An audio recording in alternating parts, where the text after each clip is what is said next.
Week 3, Unit 5, Exercise 1. It can often feel frustrating and pointless to argue with a conspiracist. Highlighting logical contradictions or a lack of reliable evidence, even showing them evidence that counters their claim, can seem like a waste of time when you don't make progress in changing a person's mind. But that does not mean you shouldn't try. What you should not do is accuse another person of ignorance or stupidity, however tempting that might be in the heat of an argument. Instead, examine where they have obtained their evidence. Ask them what the chances are that the conspiracy could have been kept a secret by so many people. The moon landing hoax is a good example of a conspiracy theory that is difficult to justify on these grounds, as it requires tens of thousands of people working for NASA and the many other industries that supported the Apollo missions to have been in on it and to have remained silent for half a century. Just as importantly, try to understand their underlying concerns and why it is that they believe or want to believe what they do.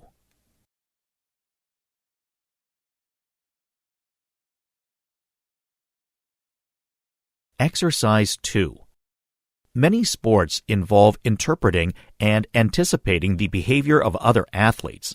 In basketball, for example, an athlete not only must execute actions in light of her immediate goals and overall game strategy, she also must coordinate her actions with her teammates' complementary actions and opponents' disruptive, incompatible actions.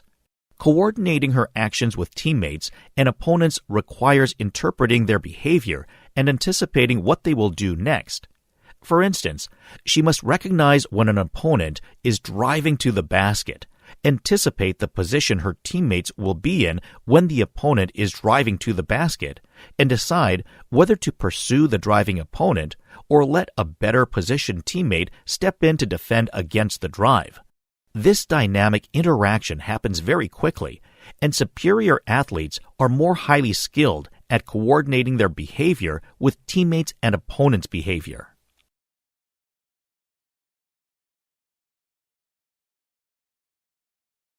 Exercise 3. We all have an intuitive sense of what politics means, but may find it harder to define the term precisely. Modern political science offers a clear and helpful concept. Politics is collective choice that is binding on a community. To see this, draw a contrast between politics as the domain of collective choice and economics as the domain of individual choice. Economic choices, for example, what to consume or produce, or what kind of employment to engage in, are individual and voluntary. Such choices will be constrained. We may not be able to buy everything we want or choose the exact job we want, but they are not coerced. We make these choices, and no one else forces us to do so. Furthermore, these choices affect only the people who make them and other similarly consenting individuals who freely enter into voluntary contractual relationships. By contrast, political choices are collective and binding. They may be a consequence of individual decisions. In a dictatorship, the choice of a single leader; in a democracy, the choices of a majority of citizens. But everyone in the community is obliged to accept these decisions, whether or not they support them.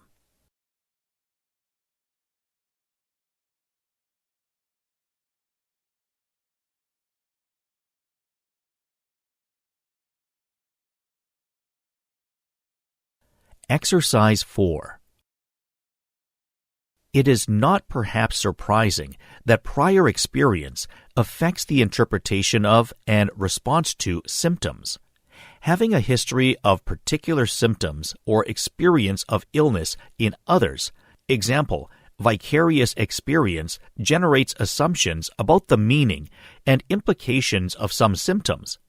Also, symptoms considered to be rare in either one's own experience or in that of others are more likely to be interpreted as serious than a previous experienced or widespread symptom. Believing symptoms to be just a bug that's going round can mean that people sometimes ignore potentially dangerous warning signals. A knowledge of which bodily signs are associated with particular behavior or illness, example sweats and exercise, sweats and flu, will enable interpretation of the symptom and attachment of a meaning to it. These reserves of knowledge are known as disease prototypes. Relevant to the ongoing, at the time of writing, coronavirus outbreak is the earlier finding that people tend to perceive novel virus threats as higher in risk compared to more common threats such as influenza.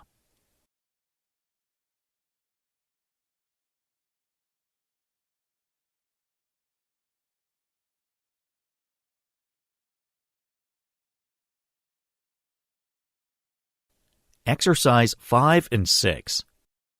Following the dramatic arc of sporting contests and athletic careers allows us to witness the efforts of athletes to live good human lives, to pursue excellence, victory, fame, and fortune, and also to deal with failure and loss.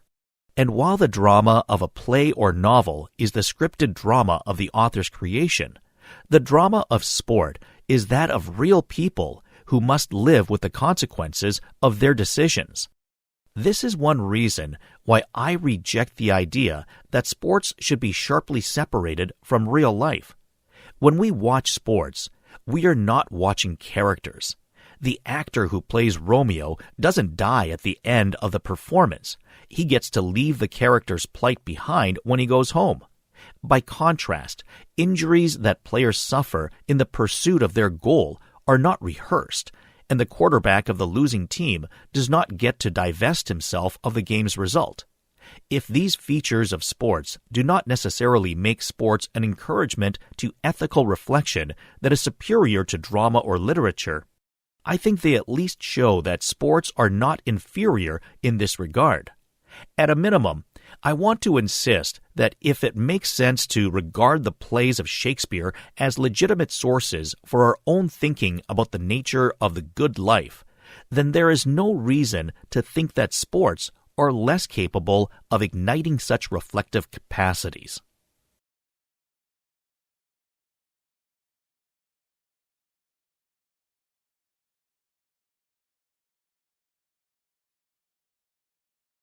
Exercise 7. Participants who volunteer for a study must be allowed to discontinue participation. If research participants feel stressed, tired, or otherwise unable to continue the study to completion, there should be no stated threat of penalty for withdrawing. The informed consent should make it clear what the results of terminating will be, even if the probability of withdrawal is low. One approach to this problem is to provide participants with prorated compensation based on the percentage of the study they completed. If participants are being paid $25 for participating in a focus group, and the focus group begins to explore issues that make the participant uneasy, a withdrawing participant should be paid for the part of the focus group that she or he completed. For college students who participated for course credit, such partial credit could be harder to construct, but you should have a plan, especially if you think participants might not finish the study. As with many parts of the research process, it is wise to prepare for low-probability events.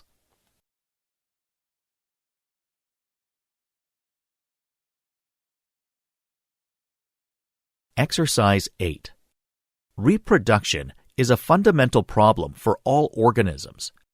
Animal species exhibit a diverse range of strategies to produce offspring, which often requires large inputs of energy and are associated with major risks to their survival.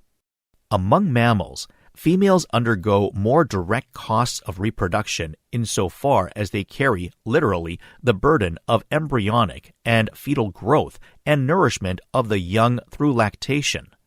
Thus, the health of a female mammal directly affects reproductive outcome, both in terms of her fertility and the survival or death of her offspring. Human females experience these costs as a function of their mammalian heritage, but the variety of environments they inhabit generates substantial differences in the reproductive risks that women face. Their abilities to reduce these risks are important determinants of individual and population differences in maternal and child health and survival.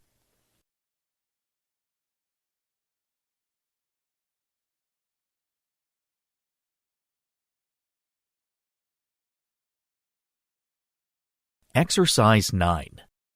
Galileo studied terrestrial gravitation not by asking about the nature of gravity, but by observing how objects behave when gravity acts on them. In particular, he did a series of experiments on balls rolling down inclined planes, the purpose of the incline being, in his words, to dilute gravity enough so that he could measure the time it took for the ball to roll with the primitive clocks available to him. By meticulously measuring the time it took the ball to travel various distances, he was able to find out how the speed of the ball changed in transit. His bottom line: terrestrial gravity causes all objects to accelerate the same amount, regardless of their mass, and the rate of that acceleration is constant. These simple observations allowed Galileo and his contemporaries to understand and predict things like the fall of a stone or the arc of a cannonball. They are the basic facts that tell you everything you need to know about how unsupported objects behave at the surface of our planet.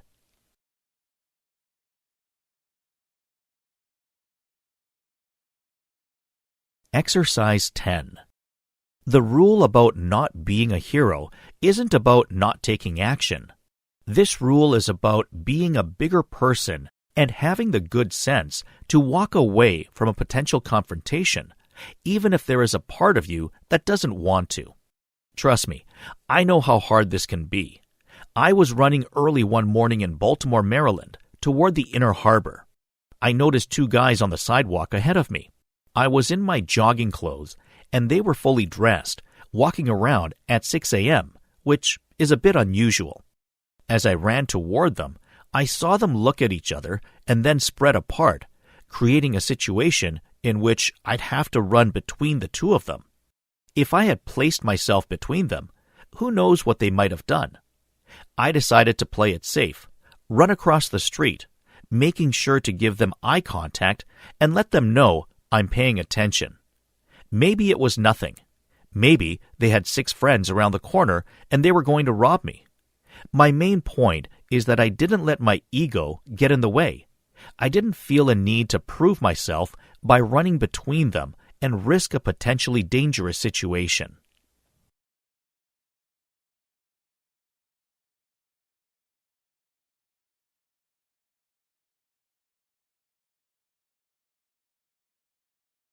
Exercise 11 and 12.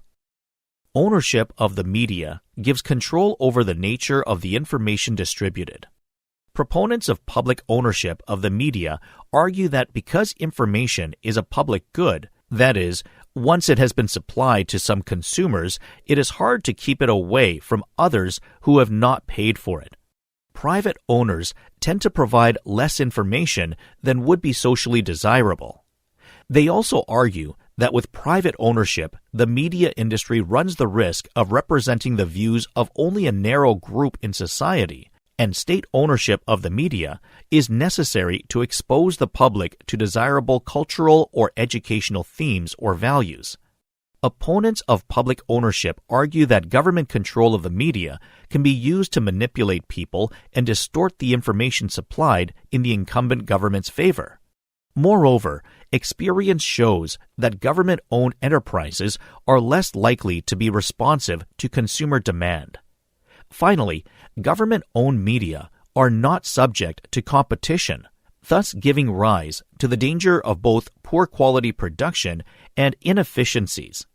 A recent article on the British Broadcasting Corporation, BBC, claims that government ownership makes it harder than it would otherwise be for other media companies to grow. The article claims that the large amounts of tax revenue that are given to the BBC give it an advantage relative to private companies. It also contends that as a private company, the BBC would be more dynamic and therefore better able to compete with global media firms.